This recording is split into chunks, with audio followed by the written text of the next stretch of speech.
क्या आपने कभी ध्यान दिया है कि चलते हुए अचानक आपके घुटने से एक अजीब सी आवाज निकलती है? ऐसी आवाज जैसे कोई पुरानी लकड़ी की चौखट हल्के से चरमराई हो। पहले तो हम इसे मामूली समझकर नजरअंदाज कर देते हैं, लेकिन फिर वही आवाज बार बार आने लगती है। सीढ़ियां चढ़ते समय, नीचे उतरते समय, या कभी कभी तो सिर्फ सीधा खड़े होते समय भी। और धीरे धीरे यह आवाज केवल आवाज नहीं रहती, ये चिंता बन जाती है। मन में एक सवाल उठता है कि क्या यह सामान्य है या शरीर मुझे किसी आने वाली परेशानी का संकेत दे रहा है। रात को जब आप सोने जाते हैं तो घुटनों का हल्का सा दर्द करवट बदलने पर बढ़ जाता है, नींद टूट जाती है, चैन चला जाता है और अगली सुबह उठते समय शरीर पहले जैसा हल्का महसूस नहीं होता। ये सब अचानक नहीं होता, ये धीरे धीरे हमारी दिनचर्या में घुसपैठ करता है। गौतम बुद्ध कहते थे कि शरीर कभी भी बिना कारण दुख नहीं देता। जब शरीर में दर्द होता है तो वह हमें सजा नहीं दे रहा होता, बल्कि हमें रोककर कुछ समझाने की कोशिश कर रहा होता है। लेकिन हम आधुनिक जीवन में इतने व्यस्त हो गए हैं कि शरीर की आवाज सुनने का समय ही नहीं निकालते। हम दर्द को दबाने के लिए तुरंत कोई गोली ढूंढते हैं, कोई मरहम लगाते हैं और फिर आगे बढ़ जाते हैं। पर दर्द चला नहीं जाता, वह कहीं भीतर दबा रह जाता है और समय के साथ और गहरा हो जाता है। घुटनों का दर्द भी बिल्कुल ऐसा ही होता है। शुरू में हल्का, फिर धीरे धीरे आदत बन जाता है और एक दिन ऐसा लगता है जैसे बिना दर्द के चलना ही असंभव हो गया हो। अक्सर लोग कहते हैं कि घुटनों की ग्रीस खत्म हो गई है। यह शब्द वैज्ञानिक भाषा में सही नहीं है, लेकिन आम बोलचाल में यह बात बिल्कुल सही भाव को दर्शाती है। हमारे घुटनों के बीच एक मुलायम परत होती है, जिसे आप शरीर की प्राकृतिक सुरक्षा कह सकते हैं।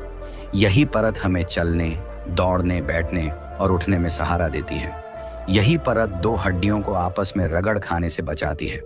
लेकिन जब समय के साथ यह परत पतली होने लगती है, तब दर्द शुरू होता है। पहले हल्का, फिर धीरे धीरे असहनीय। यह परत अचानक खत्म नहीं होती, यह रोज रोज की छोटी छोटी गलतियों से कमजोर होती है। गलत खान पान, जरूरत से ज्यादा वजन, लंबे समय तक बैठकर काम करना, शरीर को पर्याप्त आराम न देना और सबसे बड़ी बात, भीतर से पोषण की कमी। हम पेट भर खाना खाते हैं, लेकिन शरीर तक पोषण पहुंचता ही नहीं। बाहर से देखने पर सब ठीक लगता है, लेकिन भीतर जोड़ों में सूखापन बढ़ता जाता है। यही सूखापन घुटनों की अकड़न, आवाज और दर्द का असली कारण बनता है। गौतम बुद्ध ने हमेशा मध्यम मार्ग की बात की। न ज्यादा खाना, न बहुत कम, न शरीर को कष्ट देना, न लापरवाही करना। लेकिन आज हम या तो शरीर को पूरी तरह नजरअंदाज करते हैं या तब ध्यान देते हैं जब बहुत देर हो चुकी होती है। घुटनों की परेशानी सिर्फ शारीरिक समस्या नहीं होती, ये मानसिक थकान भी पैदा करती है। जब आप चलने से डरने लगते हैं, जब सीढ़ियां चढ़ने से पहले सोचने लगते हैं, जब जमीन पर बैठने से पहले मन में डर आता है कि उठ पाऊंगा या नहीं, तब यह दर्द सिर्फ घुटनों में नहीं रहता, यह आत्मविश्वास को भी कमजोर करने लगता है। कई लोग इस दर्द के साथ जीना सीख लेते हैं। वे मान लेते हैं कि अब यही जीवन है। लेकिन बुद्ध का मार्ग हमें सिखाता है कि दुख को स्वीकार करना और दुख को समझना, दोनों में फर्क होता है। स्वीकार करना हार मानना है, समझना समाधान की ओर पहला कदम है। आपने कभी सोचा है कि कुछ लोग 60-70 साल की उम्र में भी बिना किसी परेशानी के चलते हैं, जबकि कुछ लोग 40 की उम्र में ही घुटनों के दर्द से परेशान क्यों हो जाते हैं? क्या यह सिर्फ उम्र का खेल है? नहीं, उम्र केवल एक कारण हो सकती है, लेकिन असली कारण भीतर का संतुलन है। शरीर को जो चाहिए वह उसे मिला या नहीं। घुटनों को भी वही चाहिए जो शरीर के बाकी हिस्सों को चाहिए, सही पोषण, सही आराम और सही देखभाल। लेकिन हम अक्सर घुटनों को तब याद करते हैं जब वे जवाब देना शुरू कर देते हैं। शरीर हमें संकेत बहुत पहले से देने लगता है। सुबह उठते समय हल्की जकड़न, थोड़ी देर चलने पर थकान, बैठकर उठते समय घुटनों में खिंचाव। ये सब शुरुआती संकेत होते हैं, लेकिन हम इन्हें सामान्य समझकर नजरअंदाज कर देते हैं। हम कहते हैं थोड़ा चल लिया तो ठीक हो जाएगा, आज ज्यादा काम कर लिया इसलिए दर्द है। लेकिन दिन बीतते जाते हैं और दर्द स्थायी होने लगता है। यही वह समय होता है जब शरीर कहता है कि अब रुक जाओ, अब ध्यान दो। गौतम बुद्ध ने कहा था कि जागरूकता ही पहला उपचार है। जब तक हम जागरूक नहीं होते, तब तक कोई उपाय काम नहीं करता। घुटनों का दर्द हमें धीमा कर देता है, लेकिन शायद यह धीमा करना ही उसका उद्देश्य होता है। हमें रुकने के लिए, सोचने के लिए और अपने शरीर को समझने के लिए। आधुनिक जीवन में हम दौड़ते रहते हैं, काम, जिम्मेदारियां, तनाव, लेकिन शरीर की अपनी सीमाएं होती हैं। जब हम उन सीमाओं को बार बार पार करते हैं तो शरीर दर्द के माध्यम से हमें वापस खींचता है। यह सजा नहीं है, यह सुरक्षा है। जैसे कोई शिक्षक बच्चे को गलत रास्ते से वापस बुलाता है, वैसे ही शरीर हमें दर्द के जरिए सही दिशा दिखाने की कोशिश करता है। इसलिए यह समझना बहुत जरूरी है कि घुटनों का दर्द सिर्फ एक समस्या नहीं है, यह एक संकेत है। संकेत इस बात का कि भीतर कुछ कमी है। यह कमी सिर्फ कैल्शियम की नहीं होती, सिर्फ उम्र की नहीं होती। यह कमी होती है उस पोषण की जो जोड़ों को भीतर से चिकनाहट देता है, लचीलापन देता है और ताकत देता है। जब यह पोषण कम होने लगता है तब घुटनों की आवाज शुरू होती है, पहले हल्की, फिर साफ सुनाई देने वाली और फिर दर्द। बुद्ध का मार्ग हमें सिखाता है कि किसी भी समस्या को देखने से पहले उसे समझना जरूरी है। अगर हम दर्द को समझेंगे नहीं तो समाधान अधूरा रहेगा। घुटनों का दर्द हमें यह सिखाता है कि शरीर को केवल इस्तेमाल करने की चीज न समझें। वह हमारा साथी है। जब वह थकता है तो हमें भी रुकना चाहिए। जब वह संकेत देता है तो हमें सुनना चाहिए। यही समझ इस पूरे सफर की शुरुआत है। जब किसी व्यक्ति को घुटनों में दर्द शुरू होता है तो वह सबसे पहले बाहर कारण ढूंढता है। कभी कहता है कि उम्र बढ़ रही है, कभी कहता है कि वजन ज्यादा हो गया है, कभी मौसम को दोष देता है तो कभी अपने काम को। लेकिन बहुत कम लोग ये सोचते हैं कि जो दर्द बाहर दिखाई दे रहा है उसकी जड़ भीतर कहीं बहुत पहले से बन चुकी होती है। गौतम बुद्ध कहते थे कि जो दिखाई दे रहा है वह परिणाम है और जो दिखाई नहीं दे रहा वही कारण है। घुटनों का दर्द भी ऐसा ही है। यह अचानक नहीं आता, यह धीरे धीरे शरीर के भीतर संतुलन बिगड़ने का अंतिम संकेत होता है। हमारा शरीर एक नदी की तरह है। जब नदी का बहाव सही रहता है तो पानी साफ रहता है, किनारे मजबूत रहते हैं और जीवन सहज चलता है। लेकिन जब नदी में गंदगी जमा होने लगती है, जब बहाव धीमा हो जाता है तो सबसे पहले किनारे कमजोर पड़ते हैं। जोड़ों को आप शरीर के किनारे समझ सकते हैं। जब भीतर का प्रवाह ठीक नहीं रहता तब सबसे पहले असर घुटनों, टखनों और कमर पर पड़ता है। यही कारण है कि बहुत से लोग कहते हैं कि पेट तो ठीक है लेकिन घुटनों में दर्द है। असल में पेट ठीक नहीं होता, बस उसका दर्द नजर नहीं आता। आयुर्वेद में कहा गया है कि जब पाचन कमजोर होता है तो उसका असर सबसे पहले जोड़ों पर दिखाई देता है, क्योंकि जो भोजन हम खाते हैं वही रस बनकर पूरे शरीर में फैलता है। अगर यह रस सही नहीं बना तो जोड़ों तक पहुंचने वाला पोषण भी अधूरा रह जाता है। तब हड्डियां तो रहती हैं लेकिन उनके बीच की चिकनाहट कम होने लगती है। यही चिकनाहट चलने में सहजता देती है। यही कमी धीरे धीरे घुटनों की आवाज, अकड़न और दर्द में बदल जाती है। बहुत से लोग कहते हैं कि वे तो रोज दूध पीते हैं, कैल्शियम लेते हैं, फिर भी दर्द क्यों है? यहाँ एक गहरी बात समझने की जरूरत है। शरीर को केवल पोषक तत्व नहीं चाहिए, शरीर को उन्हें पचाने और आत्मसात करने की शक्ति भी चाहिए। अगर पाचन कमजोर है, अगर भोजन ठीक से नहीं पच रहा तो बाहर से लिया गया पोषण भी शरीर के काम का नहीं रहता। बुद्ध कहते थे कि अति किसी भी चीज की ठीक नहीं होती। जरूरत से ज्यादा खाना भी उतना ही नुकसानदेह है जितना बहुत कम खाना। जब हम जरूरत से ज्यादा खाते हैं तो शरीर थक जाता है और थका हुआ शरीर जोड़ों को प्राथमिकता नहीं देता। घुटनों की परेशानी का एक बड़ा कारण आधुनिक जीवन शैली भी है। लंबे समय तक कुर्सी पर बैठना, मोबाइल या स्क्रीन के सामने झुके रहना, शरीर को एक ही स्थिति में घंटों रखना, इससे शरीर की प्राकृतिक गति रुक जाती है। जब गति रुकती है तो जोड़ों में जकड़न बढ़ती है। पहले यह जकड़न सुबह के समय महसूस होती है, फिर दिन भर रहने लगती है।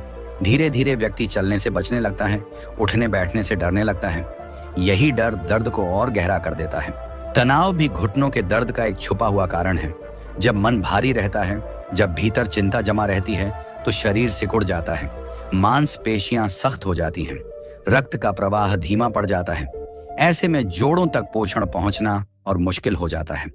बुद्ध ने कहा था कि मन और शरीर अलग नहीं है। जो मन में चलता है वही शरीर में उतरता है। इसलिए केवल दवा से घुटनों का दर्द ठीक नहीं होता जब तक मन को भी हल्का न किया जाए।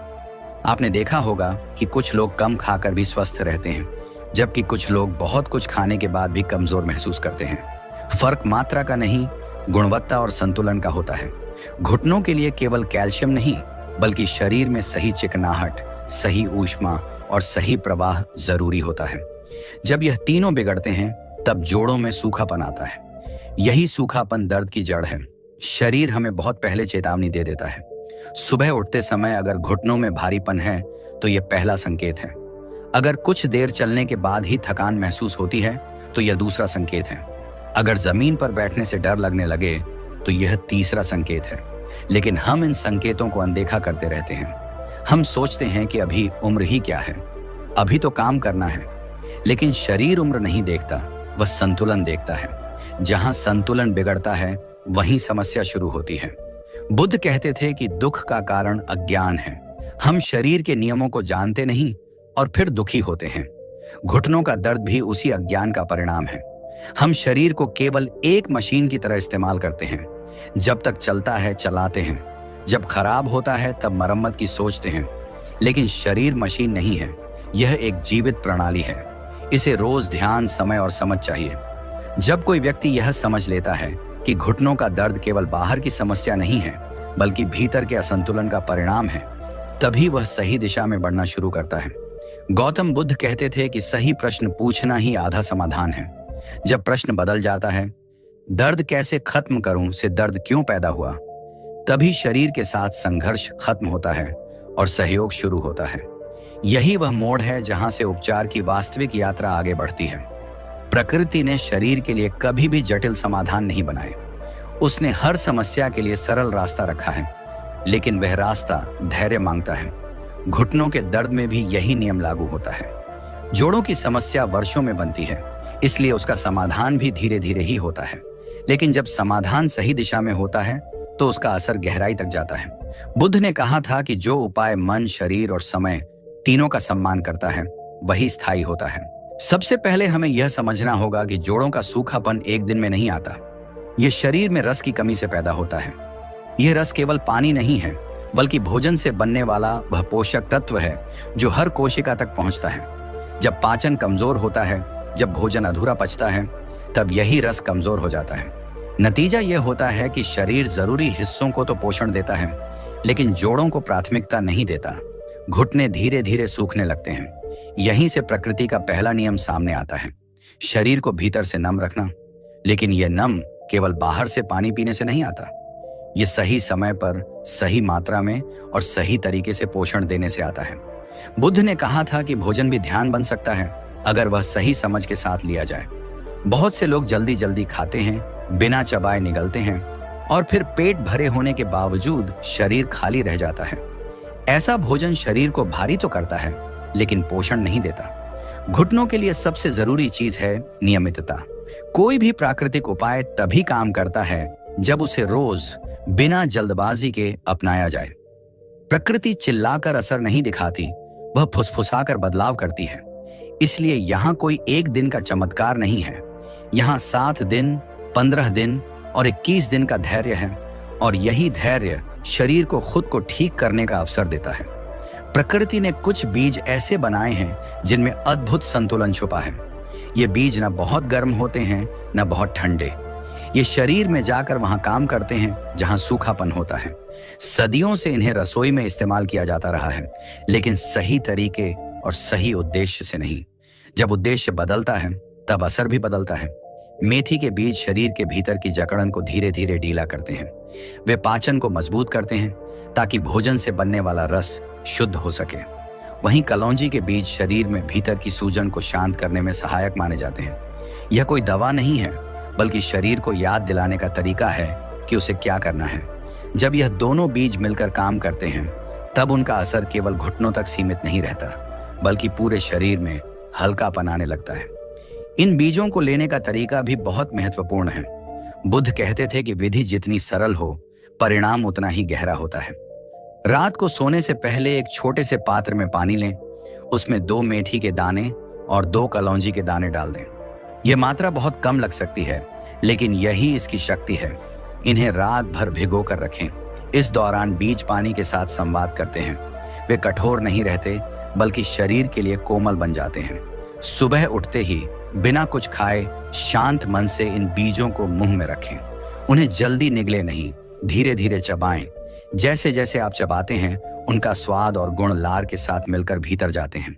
यही वह क्षण होता है जहां भोजन और ध्यान एक हो जाते हैं। इसके बाद वही पानी धीरे धीरे पी लें।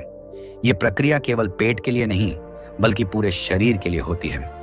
पहले कुछ दिनों में कोई बड़ा बदलाव महसूस न भी हो तो घबराएं नहीं। बुद्ध ने कहा था कि जो चीज गहराई में जाती है वह तुरंत दिखाई नहीं देती। 7 दिन बाद सुबह उठते समय हल्की जकड़न कम महसूस हो सकती है। 15 दिन बाद चलने में थोड़ी सहजता आने लगती है और 21 दिन के बाद शरीर में एक नया संतुलन बनने लगता है। यह संतुलन किसी दवा से नहीं आता, यह शरीर की अपनी स्मृति से आता है। इस दौरान कुछ छोटी छोटी बातों का ध्यान रखना जरूरी है। देर रात भारी भोजन से बचें, बहुत ठंडा पानी अचानक न पिएं, लंबे समय तक एक ही जगह बैठे न रहें, शरीर को हल्की गति दें। यह कोई व्यायाम नहीं है, बल्कि शरीर को याद दिलाने का तरीका है कि वह जड़ नहीं है। जब शरीर चलता है तब जोड़ों में जीवन लौटता है। मन की स्थिति भी उतनी ही महत्वपूर्ण है। अगर आप हर दिन यही सोचते रहेंगे कि दर्द कब जाएगा, तो शरीर तनाव में रहेगा।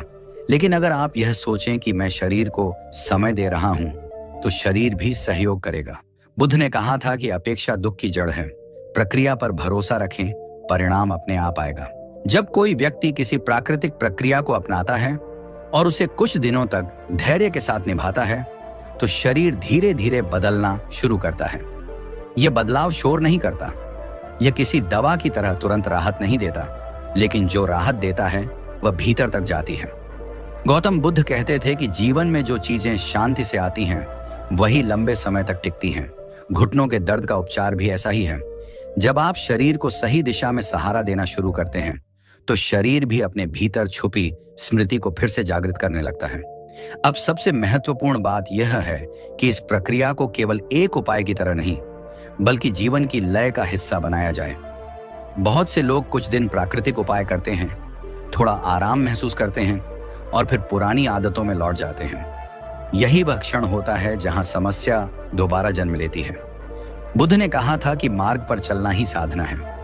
मंजिल की जल्दी साधना को तोड़ देती है। इसलिए यह जरूरी है कि आप इस परिवर्तन को अपने रोजमर्रा के जीवन में उतारें।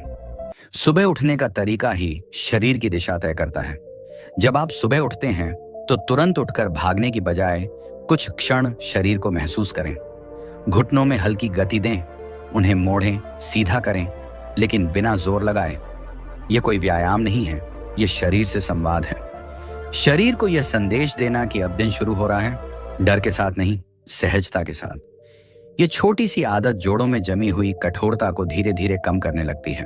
खान पान में भी वही सिद्धांत लागू होता है जो बुद्ध ने सिखाया। मध्यम मार्ग, न बहुत भारी भोजन, न बहुत हल्का, न लगातार खाते रहना, न भूखे रहना। भोजन को दवा न बनाएं, लेकिन दवा जैसा सम्मान जरूर दें। धीरे धीरे खाएं, हर निवाले को चबाएं। जब भोजन ठीक से पचता है, तभी वह रस बनता है जो जोड़ों तक पहुंचता है। यही रस घुटनों की वास्तविक ताकत बनता है। दिन के दौरान शरीर को लंबे समय तक एक ही स्थिति में ना रखें। अगर आप कुर्सी पर बैठे हैं तो हर आधे घंटे में थोड़ा चलें। अगर आप खड़े रहते हैं तो कुछ समय बैठकर शरीर को आराम दें। यह संतुलन बहुत जरूरी है। बुद्ध कहते थे कि असंतुलन ही दुख का कारण है। जब शरीर को विविधता मिलती है तो वह खुद को समायोजित करना सीखता है। रात का समय शरीर के लिए मरम्मत का समय होता है। इस समय भारी, तला हुआ और बहुत देर से खाया गया भोजन शरीर पर बोझ बन जाता है। कोशिश करें कि सूर्य ढलने के कुछ समय बाद भोजन कर लिया जाए। इससे शरीर को रात में खुद को ठीक करने का अवसर मिलता है। जब पाचन शांत रहता है, तब जोड़ों में भी शांति उतरती है। नींद को कभी भी हल्के में न लें। नींद केवल आराम नहीं है, यह शरीर की पुनर्निर्माण प्रक्रिया है। जब नींद पूरी होती है, तब जोड़ों में जमा थकान निकलती है। बहुत से लोग कहते हैं कि सुबह उठते ही घुटनों में ज्यादा दर्द होता है। इसका एक कारण यह भी होता है कि रात की नींद गहरी नहीं होती। मन में चल रही चिंताएं शरीर को आराम नहीं करने देती। सोने से पहले कुछ देर शांति से बैठना, गहरी सांस लेना, मन को हल्का करना, यह सब घुटनों के लिए भी दवा का काम करता है। इस पूरे सफर में सबसे बड़ी भूमिका धैर्य की है। अगर आप रोज आईने में खुद को देखकर यह सोचेंगे कि दर्द क्यों नहीं गया, तो आप शरीर पर दबाव डालेंगे। लेकिन अगर आप ये सोचेंगे कि मैं शरीर को समय दे रहा हूं, तो शरीर भी सहयोग करेगा। बुद्ध कहते थे कि जब आप चीजों को जैसे हैं वैसे स्वीकार करते हैं, तब परिवर्तन शुरू होता है। स्वीकार करना हार नहीं है, स्वीकार करना समझ की शुरुआत है। धीरे धीरे आप यह महसूस करने लगेंगे कि आपका चलना बदल रहा है, उठना बैठना आसान हो रहा है, सीढ़ियां अब पहले जैसी डरावनी नहीं लगती। यह बदलाव बहुत धीरे आता है, लेकिन जब आता है तो भीतर से आत्मविश्वास भी लौट आता है। घुटनों का दर्द केवल शारीरिक समस्या नहीं था, यह आपके जीवन की गति को रोकने वाला एक संकेत था। और अब जब गति वापस आती है तो जीवन भी हल्का महसूस होने लगता है। इस यात्रा का उद्देश्य आपको यह समझाना है कि शरीर को ठीक करने के लिए उसे लड़ना नहीं पड़ता। शरीर के साथ खड़े होकर उसके नियमों को समझकर चलना पड़ता है। बुद्ध का मार्ग यही सिखाता है। जब आप शरीर को दुश्मन नहीं मित्र मानते हैं, तब उपचार अपने आप शुरू हो जाता है। अगर आपने यहां तक सुना है तो इसका अर्थ है कि आप बदलाव के लिए तैयार हैं। बदलाव बाहर नहीं, भीतर से शुरू होता है। छोटे छोटे कदम, रोज की आदतें और शांत मन, यही असली औषधि है। कोई भी प्राकृतिक उपाय तभी फल देता है जब उसे जीवन का हिस्सा बना लिया जाए।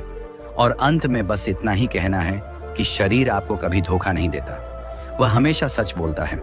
जरूरत सिर्फ इतनी है कि हम उसकी भाषा समझना सीख लें। जब आप शरीर की भाषा समझ जाते हैं, तब दर्द अपना अर्थ खो देता है और शांति वापस लौट आती है।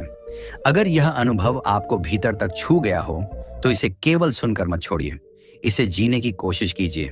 और अगर आपको लगे कि यह यात्रा किसी और के काम आ सकती है तो इसे आगे बढ़ाइए, क्योंकि जब एक व्यक्ति जागरूक होता है तो वह केवल खुद को नहीं, दूसरों को भी रोशनी देता है। मित्रों, धन्यवाद इस वीडियो को अंत तक देखने के लिए। अगर आपको हमारा आज का संदेश अच्छा लगा हो, आपके मन को छू गया हो, तो कृपया इस वीडियो को लाइक करें, अपने दोस्तों और परिवार के साथ शेयर करें, ताकि ये दिव्य ज्ञान और आशीर्वाद हर घर तक पहुंच सके। और यदि आप हमारे चैनल जय मटाजी तनम पर नए हैं तो चैनल को सब्सक्राइब जरूर करें और साथ ही बेल आइकन दबा दें, ताकि भक्ति भाव, प्रेरणादायक कथाएं और आध्यात्मिक वीडियो आप सबसे पहले देख सकें।